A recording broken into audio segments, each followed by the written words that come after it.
Waaqa mootii beeku.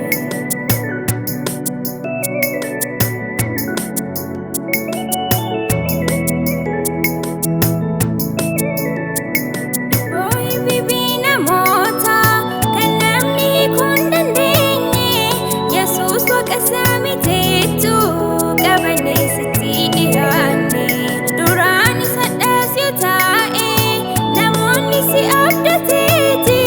Hibboo hibibii ni gamnaan gammadaa mana galeeti.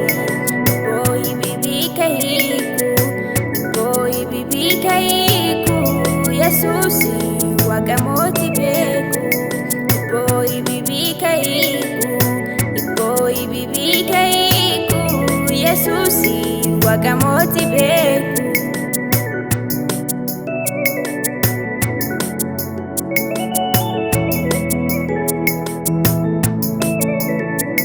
Namni lafa tana jiru hibboo hibibiin dhabuuti. Yesuusi qabaa dhiyaadha inni kan dadhabuuti. Namoonni baay'een bo'eera hibboo hibibiin qabeeti. Yesuus bo'ichaa salaalee imimaa sanbee haqeeti. Hibboo hibibii ka hiiku, hibboo hibibii ka hiiku Yesuusi waaqa mootii beeku.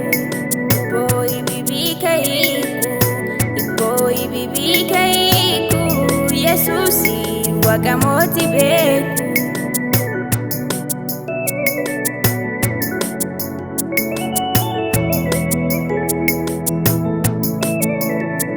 Hibboo hibibii namoota kan namni waliin rakkaate namoota baay'ee fayyise amantii isaanii gaafate.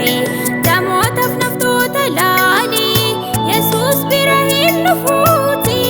Rakkoo isaanii gaafate hanga isa fayyisuuti.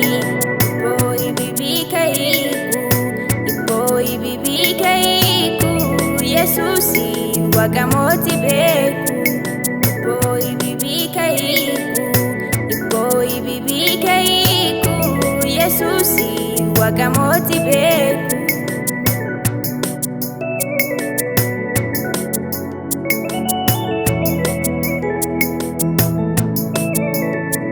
Hibboo hibibii ka hiiku waaqa samii samaayoota.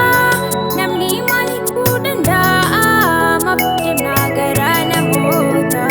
Durallee isaa hiikaati addallee isaa hiikaati.